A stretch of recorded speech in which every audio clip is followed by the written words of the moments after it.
여러분 안녕하십니까? 라디오 오늘 강재입니다. 드라마 오징어 게임의 인기가 날이 갈수록 치솟고 있습니다. 전 세계에서 1위를 기록 중인데요. 심지어 유독 자국 영화에만 열광적인 인도에서도 오징어 게임이 1위를 달리고 있습니다. 프랑스 파리에는 오징어 게임 체험장이 문을 열었는데요. 3,000명이 넘는 사람들이 몰리고요. 기다리다가 지친 대기자들이 몸싸움을 벌이기까지 했습니다. 프랑스 파리 도심 한가운데서 이쑤시개를 들고 달고나를 뽑는 외국인을 보게 될 거라고 이게 누가 상상이나 했겠습니까? 이런 가운데 중국에서는 오징어 게임을 불법 다운로드해서 시청하고 있는 걸로 드러나서 논란이 일고 있습니다. 심지어 드라마 속 초록색 체육복까지 그대로 베껴서 팔고 있다고 하는데요. 그렇지 않아도 틈만 나면 우리 전통 문화를 자기네 거라면서 우기는 중국이죠. 서경덕 교수의 말처럼 중국은 다른 나라 문화에 대한 존중을 먼저 배워야 할 것 같습니다. 10월 6일 수요일 라디오 오늘 광고 듣고 시작합니다.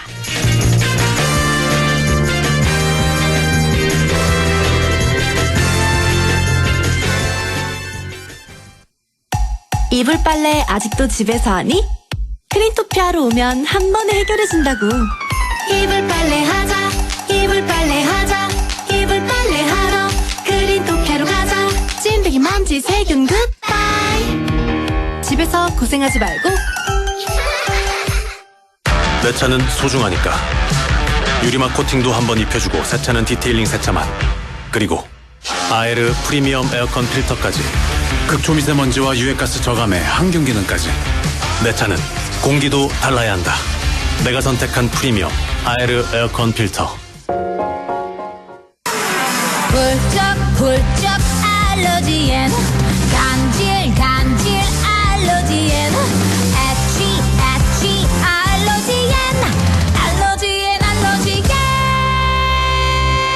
알러지엔 지르텍. 약국에서 찾으세요. 유한양행 수입 한국UCB제약. 10월 6일 수요일 라디오 오늘 1부는요. 새로운 시각으로 지역의 문제를 함께 생각해보는 허순규의 청년생각, 안동 청년공감네트워크 허순규 대표와 함께합니다. 2부 인사이트K 배종찬 연구소장과 함께 각종 설문조사의 결과를 갖고 우리 사회 분석해보는 배종찬의 리서치 오늘 이어집니다. 생방송 놓치신 분들은요. 안동 MBC 플러스 유튜브로도 다시 들으실 수 있습니다.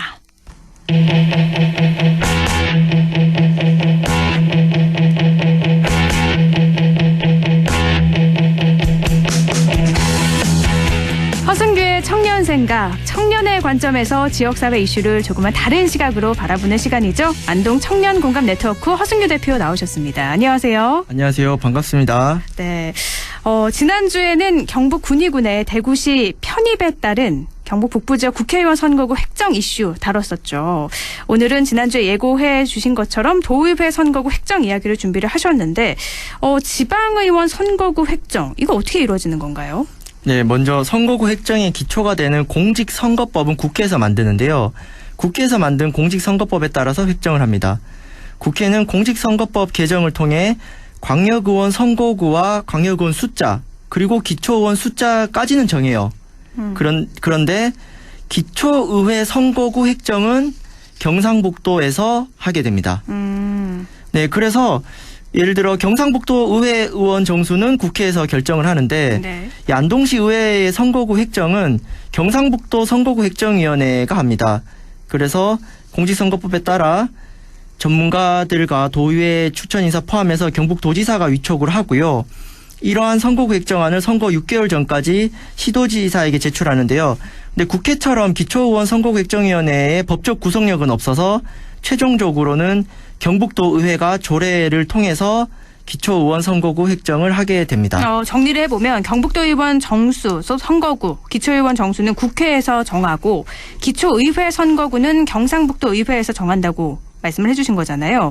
근데 최근 헌법재판소에서 경북도 의원 선거구 획정, 이거 위헌이다, 이런 판결이 나왔죠. 네, 경상북도 선거구 획정과 관련해서 중요한 헌법재판소의 위헌 판결은 크게 두 가지가 있습니다. 첫 번째 위헌 판결은요, 지방의회 선거구 획정 인구 편차를 4대1에서 3대1로 바꾼 판결인데, 지난 2018년 6월 18일에 헌법재판소는 지방의원 전부 선거구 획정 편차를 3대1로 바꿔야 한다고 판결을 내렸습니다. 네. 근데 2018년 6월에 있었던 지방선거 이후에 이뤄진 판결인데요. 2007년 당시에 헌법재판소 4대1로 판결했는데 11년 만에 3대1로 바뀌었습니다. 제가 지난주 방송에서 청취자 여러분께 다른 것은 기억 못해도 국회의원 선거구 인구 편차 2대2를 꼭 기억해달라고 했는데요. 오늘은 3대1을 기억해 주시면 고맙겠습니다. 뭐 주입식 교육 같긴 한데 2대1, 3대1. 오늘은 3대1입니다.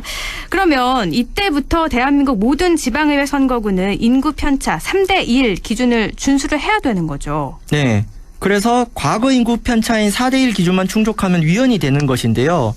근데 헌법재판소 판결이 2018년 지방선거 이후에 났으니까 2018년 지방선거 당시에는 3대1 기준을 초과하는 선거구가 있었겠죠. 그렇죠. 이런 선거구 대상으로 헌법에 부합하는지 따지는 헌법소원이 이후에 계속 일어나게 되고요. 그 가운데 우리 경상북도 지역 선거구가 있습니다. 여기서 중요한 두 번째 판결이 나옵니다. 네, 2018년 9월 국내 시민단체 580여 개로 구성한 정치개혁 공동행동은 국회가 지방선거를 앞두고 2018년 4월에 획정한 인천과 경북 선거구가 평등권과 선거권을 침해했다고 헌법소원을 제기했고요. 당연히 3대1 기준을 초과하니까 위헌 판결이 났습니다. 네. 그래서 2019년 3월 5일 헌법재판소는 경상북도 경주시 제1선거구를 위헌이라면서 재판관 전원일치 결정으로 헌법 불합치 결정을 내렸습니다. 오, 경주시 제1선거구가 위헌이다. 이렇게 결정이 나면 그럼 다른 경북도의원 선거구는 어떻게 되는 거예요? 이 판결문이 재밌는데요. 네. 각 시도에 해당하는 선거구 구역표는 전체가 불가분의 일체를 이루므로 일부 선거구 획정의 위헌성이 있다면 그 구역부 전부가 위헌이라는 거예요. 네. 즉 경주 1선거구만 위헌이면은 경북시도의회 선거구 전부를 개정해야 한다고 밝혔습니다. 그래서 경북 선거구 전부 다 개정해야 됩니다. 무효인데요. 네, 헌법재판소가 헌법 불합치 판결을 내린 거는요. 이 헌법 불합치가 뭐냐면은 법률은 위헌인데 당장 이거를 무효할 경우에 너무나 사회적 혼란이 클 경우에는 한시적으로 그 법을 존속시키는 결정입니다. 즉 조건부 위헌이라고 보시면 돼요. 네. 즉 당선 무효라고 하자니 갑자기 경북도의원 60명이 사퇴해버리면 난리가 나지 않겠습니까? 그렇죠. 그래서 특정한 시점까지만 유효하다. 그 기한이 바로 2021년 12월 31일 올해 연말까지입니다. 네. 즉 3개월 남지 않았습니다. 시간이 많지 않습니다. 그러니까 그러니까 위헌이긴 한데 당장 바꿀 수는 없는 상황이니까 유예 기간을 줬다는 말씀이신 거잖아요. 네, 그렇습니다. 그러면 헌법재판소 판결에 이제는 따라야 될 텐데 경북도의원 선거구는 어떻게 바뀔까요? 네, 현재 경북도의원 지역구 의원 수는 54명이에요. 비례의원 6명인데요. 네. 올해 6월 인구수 기준으로 경북 지역 선거구 평균 인구수는 4만 8천 명입니다. 이거를 4대2를 적용하면요. 최소가 1만 9천, 최대가 7만 8천이에요. 3대1로 엄격하게 적용을 하면요. 최소 기준이 2만 4천으로 올라가고요. 최대 기준이 7만 3천으로 내려갑니다. 즉 1만 9천에서 2만 4천으로 하한선이 5천 명 정도 상향되는 것인데요. 네. 이렇게 되면은 인구가 적은 군지역이 당장 문제가 됩니다. 인구가 4만 8천 명 이하인 군지역은 현재 도의원이 2명인 지역인데요. 1명으로 줄거든요. 지금 경북 성주, 경북 청도군이 아마 감축될 가능성이 크고 인구 4만 8천 명이 울진군도 지금 아슬아슬한 상황입니다. 이게 인구로 하다 보니 어쩔 수 없이 이렇게 되는 건데 그러면 군위군이 대구시에 편입이 되면 그것도 영향을 미치겠네요. 네, 이것도 변수인데요. 군위가 빠지면은 법상으로 그 광역의원은 자치단체 수 곱하기 2거든요. 네. 군위가 빠지면은 도의원 정수 2개가 줄어들고요. 특히 군위가 인구가 적기 때문에 군위가 빠지면 경북 선거구 평균 인구 수도 높아집니다. 즉 인구가 적은 경북 지역의 지역구 도의원 수 유지는 더더욱 불리해지고요. 이 법에 보면은 8%까지는 정원을 지원할 수 있거든요. 이거를 해도 도의원 숫자가 감소될 가능성이 높습니다. 뭐 거의 도의원 숫자는 줄어드는 게 사실 기정사실화가 된 거네요. 근데 이런 지방의원, 광역의원 선거구 획정 문제는 경상북도만 해당하는 건 아니잖아요. 다른 지역에서는 어떻게 대응을 현재 하고 있나요? 여러분 인터넷에 이 광역의원 선거구 획정 기사를 보면은 경북 말고요. 전북, 충북 지금 전국 곳곳이 다 난리가 났습니다. 네네. 특히 농촌 지역이 많은 광역을 중심으로 자기들 지역만이 아닌 다른 지역과 넘어서 연대하려는 움직임이 있고요. 인구 중심의 획일적인 광역의원 선거구 획정이 아닌 도농 간 균형 발전과 지역 대표성 강화를 위해 이 획정 방식 자체를 바꿔야 되는 거 아니냐 이런 법률 개정을 좀 공동으로 건의하자 이런 움직임이 있고요. 특히 재미난 데는 제주도입니다. 제주도는 최소 인구 선거구를 기준 선거구로 지정하는 기준 선거구제 도입을 제안했습니다. 이게 무슨 말이냐면요. 평균 인구수로 하지 말고 네. 인구가 가장 적은 읍면 지역 선거구 인구를 기준으로 선거구로 획정을 하자. 그렇다면은 이렇게 계속 인구 증가에 따라서 선거구가 통합되고 합되는 문제를 좀 완화할 수 있지 않느냐 이런 안을 제안하기도 했습니다. 그러니까 여러 가지로 대응을 하고 있는데 제주에서는 좀 특이하네요. 최소 인구 선거구. 알겠습니다. 근데 제주도의회 이 선거구 획정위원회가 말한 기준 선거구제는요. 이거 어떻게 보세요? 이거 대안이 될 수 있다고 생각을 하시나요? 네, 기준 선거구제의 장점은 최소 지역의 선거구는 확보할 수 있는 장점이 있는 반면에요. 문제는 읍면 인구수가 계속 줄어들면은 기준 선거구 인구 기준이 너무 낮아져서 네. 이럴 경우에 선거구를 무더기로 많이 만들어야 되는 상황이 발생하면은요. 도의원 정수가 크게 일어날 수 있습니다. 네. 그러면 또 시민들이 의원 숫자 늘어나는 거는 가장 싫어하기 때문에 그렇죠. 이 어려움이 있습니다. 그래서 저는 지난 방송에 말씀드렸지만은 의원 숫자를 유지하면서 이런 인구가 적은 지역 대표성 확보하기 쉽지가 않거든요. 경북만 해도 23개 시군 중에 포항, 구미, 경주, 경산 이 빅4 도시 합치면 263만의 절반이 넘어요. 네. 경북 북부 지역 한 군데도 없거든요. 그래서 경북 같은 경우는 인구 편차가 크기 때문에 저는 한 대안 세 가지가 있습니다. 첫 번째는 도시와 농촌의 인구 편차 기준을 별도로 적용하는 거예요. 즉 뭐 도시는 3대1 하더라도 농촌은 좀 완화한다든가. 근데 네. 이렇게 하려면은 법률을 바꾸거나 또 위헌 소지가 있기 때문에 헌법 개정까지 해야 되고요. 두 번째는 지역 대표성을 지방자치단체장 읍면동 자치로 넘기고 그냥 의원들은 지역 대표성보다는 권역을 넓게 해서 계층 대표성을 확대하는 방법이 있고요. 마지막은 의원 정수를 대폭 한 수십 명 늘려버리는 거죠. 네. 네, 그러면은 선거구를 쪼개지는 않는데 늘어나게 됩니다. 어떤 방법이든 현재 틀 안에서는 인구가 줄어든 특히 북부 지역 같은 경우 의원 숫자를 유지하는 길은 없기 때문에 근본적인 대안을 좀 모색해보면 좋겠습니다. 한번 다 같이 의논을 해서 좋은 대안이 나와야 될 것 같습니다. 오늘 말씀 여기까지 나누죠. 고맙습니다. 네, 감사합니다. 네, 지금까지 허승규의 청년생각, 안동 청년공감 네트워크 허승규 대표와 함께했습니다. 라디오 오늘 1부는 여기까지고요. 저는 광고 듣고 2부에서 뵙겠습니다. 할인점보다 더 실속 있고 편의점보다 더 편리하게 살 수 있는 곳, 시장보다 더 정이 넘치고 백화점보다 더 품격 있는 곳, 이런 곳이 없을까요? 네, 우리 동네 우리 할인점 펀마트가 있습니다. 지난 25년간 항상 고객과 함께한 펀마트. 용상점, 자이점, 신용주점, 사천점에서 새롭게 고객님께 다가갑니다. 펀마트. 어르신님 안녕하십니까, 기용아재입니다. 보청기 알아보시는 거 진짜 힘드시지? 이제 하나만 기억해 주이소. 찾아가는 보청기, 집으로 보청기, 보청기 고민 직접 찾아가 속 시원하게 해결해 드리겠습니다. 1544-2222 1544-2922 집으로 보청기. 가구 살 땐 꼭 한번 가보자. 안동 명품 가구 백화점. 흑표 흑침대, 양성국 갤러리, 금성침대, 한국 가죽 소파, 장수돌 침대. 다양한 브랜드 가구를 한 곳에서 쇼핑할 수 있는 대형 가구 전시장. 안동 명품 가구 백화점. 영화보다 더 감동적인 씬이 있습니다. 코로나 최전선, 의료진의 영웅씬. 발코니로 떠나는 우리 가족, 여행씬. 선생님은 못 만나도 집에서 열심인 열공씬. 국민 여러분께서 만들어낸 감동적인 신들입니다. 그리고 이제 모두가 기다려온 백신으로 해피엔딩 신을 보여줄 차례. 우리가 함께 만든 최고의 신들이 있어 대한민국은 반드시 코로나19를 이겨낼 것입니다. 공익광고협의회. 마음을 열어줘. 다가가 나 속삭이도록. 언제나 내 생각으로 행복해야 해요.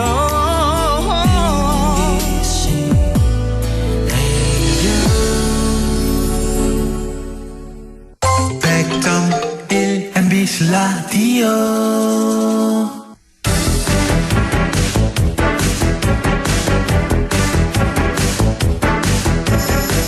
리서치 오늘 인사이트 K 배종찬 연구소장과 함께합니다. 소장님 안녕하세요. 안녕하십니까. 배용찬입니다. 네, 오늘도 역시 차기 대선 후보 지지율부터 살펴볼까요? 가장 관심이 많으실 거예요.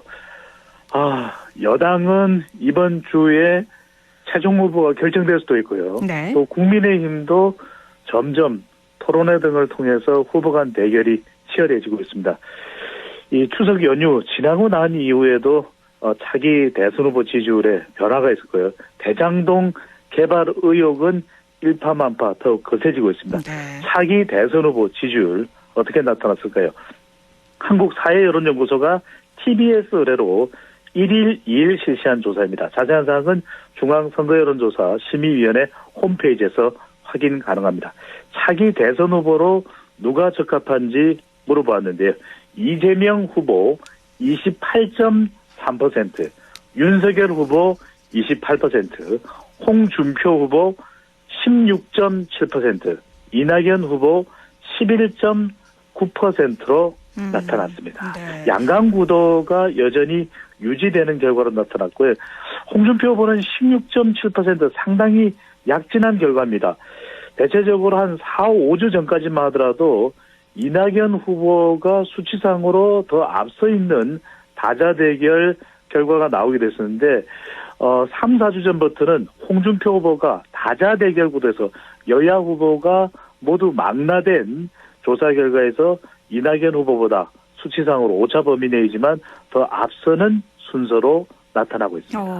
한 주 한 주 조금씩 바뀌는 것들이 참 재밌는데요. 근데 네. 대장동 개발 의혹 파장이 지금 일파만파 커지고 있는데 이재명 후보는 2차 슈퍼위크에서도 가반을 넘기면서 압승을 했고요. 지지율이 계속 네. 유지가 되고 있는데 원인은 뭐라고 보세요? 그러니까 이상해요. 대장동 개발 의혹이 초태풍급 이슈이기도 하고 그리고 지금 뭐 매일매일 관련 뉴스가 쏟아지고 있거든요. 그런데도 불구하고 이재명 후보의 지지율에는 거의 영향을 주지 못하는 결과로 나타나고 있다. 이것을 뭐라고 할까?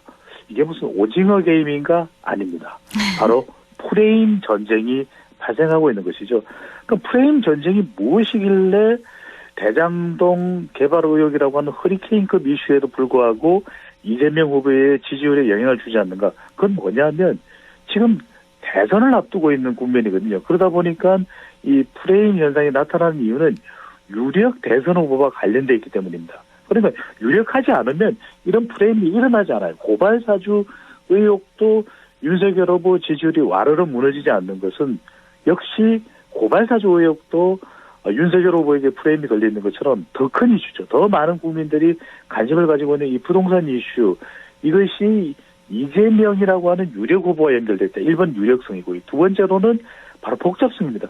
이 사람 이야기를 들어보면 이게 맞는 것 같고 또 저 사람 이야기를 들어보면 대장동 개발 의혹을 그러니까 많은 전문가들이 대장동 개발 의혹에 대해서 또는 여야 또 정치 성향별로 나와서 설명을 하고 있지만 무엇이 진짜인지 사실 구분을 하기가 참 쉽지 않습니다. 복잡성 상당히 복잡해요. 네. 그리고 여당 후보는 곧 결정됩니다. 국민의힘 후보도 한 달여 후에는 또 결정이 돼요. 그러니까 대선 후보가 결정되고 만 5개월만 있으면 또 자기 대선 투표일입니다. 그러다 보니까 이게 이 시간 내에 다 진위가 진상규명이 될 일이냐?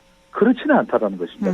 유력 후보와 관련돼 있고 복잡하고 시간은 없고 그러다 보니까 이것이 지지층들이 볼 때는 지금 우리가 물러나면 완전히 이번 대선은 물 건너가게 되는 것이다. 그래서 유력 후보를 중심으로 해서 위기 국면에서 더 결집하는 현상 다섯 번째입니다. 프레임 전쟁이 벌어지고 있습니다. 프레임 전쟁. 그러면요, 이번 주말에 더불어민주당은 이 경기하고 서울 지역 경선이 있고 3차 슈퍼위크 결과가 발표가 되는데 어떻게 예상하세요? 결선 투표 가게 될까요? 아니면 최종 후보가 결정이 될까요? 돌발 변수가 없다면 지금 추세는 오히려 대장동 개발 의혹이 불거진 이후에 이재명 후보의 지지율이 조금 더 올라가고 있거든요. 순회 경선 결과도 더 결집되는 양상. 결선 투표로 갈 가능성은 그리 높아 보이지 않습니다. 최종 후보가 이번 주말에 결정될 가능성이 돌발 변수가 없다면 상당히 높다고 봐야 될 것 같고요. 앞서 소개해드렸던 한국 사회여론연구소 결과만 보더라도 더불어민주당 지지층에서 이재명 후보 60.4%, 이낙연 후보 28.8%. 그러니까 대장동 개발 의혹이 이낙연 후보에게 기회가 된다면 이낙연 후보 지지율이 더 올라가야 되는 거죠. 그렇죠. 그렇지 않다라는 것은 결선이 아니라 이번 주말 경기와 서울 순회 경선과 3차 국민 경선 투표 결과 발표로 일단락 될 가능성이 상당히 높아 보입니다. 이번 주말이 지나면 알게 되는 거니까요. 또 다음 주에 네. 이야기를 나눠보도록 하고요. 범보수 진영 차기 대선 후보 지지율도 한번 살펴주시죠. 네. 강재희 아나운서는 윤석열 후보, 홍준표 후보 누가 국민의힘 최종 후보가 될 것 같아요? 글쎄요. 네. 당황했지 말입니다. 네. 우리 강재희 아나운서께 이렇게 선거 관련 질문드리면 힘드실 수밖에 없죠. 네, 얘기가 누구냐라고. 조심스러워서요. 네. 네. 답변하시기 힘들죠. 당연하죠. 그렇지만 당황케 만드는 저희 돌발 질문이었습니다. 제가 여쭤본 것은 그만큼 손에 땀을 쥐고 있어요. 지금 토론회에서도 서로 간에 설전을 벌이고 있을 정도로 치열한 대첩이 진행 중입니다. 이른바 윤홍 대첩입니다. 그러니까 범보수권 국민의힘 후보만 모아놓고 차기 대선 후보로 누가 적합한지 물어보았는데 홍준표 후보 29.8%, 윤석열 후보 29.6%. 거의 비슷합니다. 그런데 이런 결과가 나오는 이유는 여기에 더불어민주당 지지층도 포함되어 있거든요. 그러니까 더불어민주당 지지층은 홍준표 후보를 압도적으로 선택하지 윤석열 후보에게는 거의 마음을 주지 않는 거예요. 네. 그런데 아직 다자 대결에서는 홍준표 후보가 윤석열 후보를 앞서지 못하고 있는 것이거든요. 그러니까 가장 중요한 것은 결과적으로는 홍준표 후보가 얼마만큼이나 국민의힘 지지층의 마음을 사로잡는가. 그러니까 최종 경선 게임의 룰이 이 국민 여론조사가 지금 이건 또 본선 경쟁력이거든요. 1대1 경쟁력이 가장 큰 후보, 또 당원 투표가 50%나 포함되기 때문에 네. 중요한 건 국민의힘 지지를 가장 많이 받는 후보가 되느냐, 윤석열 후보냐, 홍준표 후보냐, 이것이 이제 가장 중요할 수밖에 없기 때문에 말 그대로 돌돌홍, 또 무야홍, 또 이 홍일점 이런 구호보다도 더 중요한 것은 이 국힘 윤이냐, 네. 국민의힘 지지를 받는 윤석열 후보냐, 아니면 국힘 홍이냐가 가장 중요한 기준이 되고 있습니다. 그러면 지금 국민의힘 지지층에서는 지지율이 누가 앞서고 있나요? 그러니까요. 이게 역시 강재현 아나운서가 예리한 질문을 해주네요. 국민의힘 지지층이 제일 중요합니다. 네. 윤석열 후보 52%, 홍준표 후보 34.3%. 아직 국민의힘 지지층에서는 윤석열 후보가 약 20%포인트 가까이 앞서고 있는 것이 윤 후보가 다자 대결에서 네.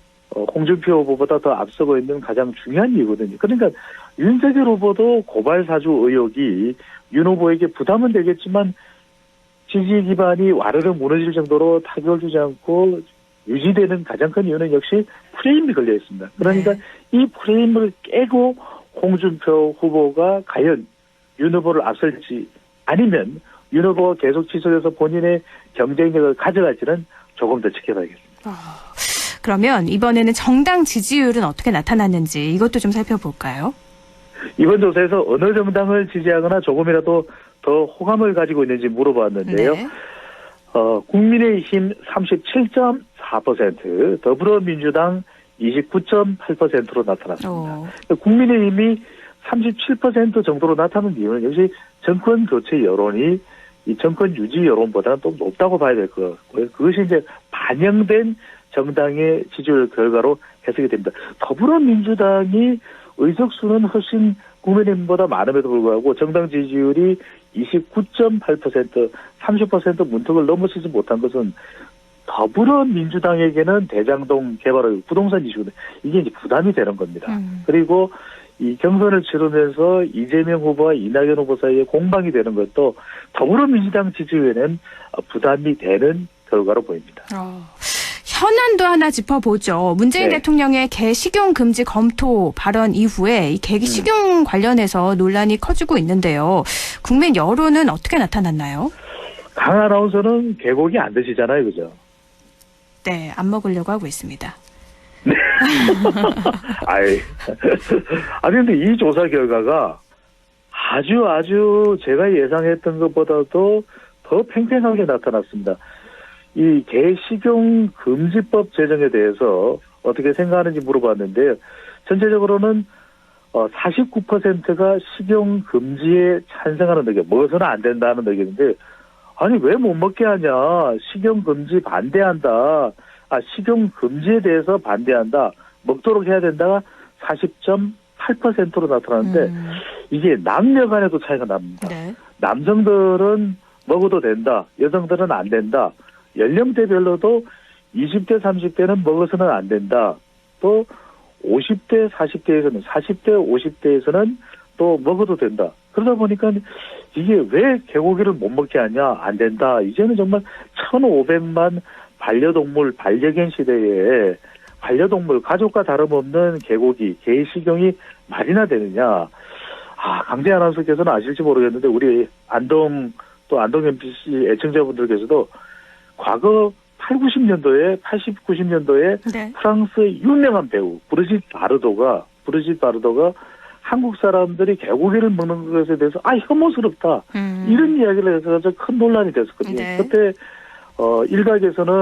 우리 국민 일각에서는 왜 그러냐면 프랑스 사람들은 원숭이의 뇌, 고를 먹느냐 이러면서 우리 식문화에 대해서 간섭하지 말라 이런 얘기가 나왔었는데 글쎄 좀 이제 한 번쯤은 이 개고기 식용에 대해서 어떻게 해야 될지 검토해 볼 필요는 있는 것으로 보입니다. 네. 한국의 위상이 올라가고 또 외국의 시선을 무시하지 못하는 상황이니까요. 차분한 네. 검토 필요할 것 같습니다. 오늘 말씀 여기까지 나누죠. 고맙습니다. 감사합니다. 리서치 오늘 인사이트 K 배종찬 연구소장이었습니다.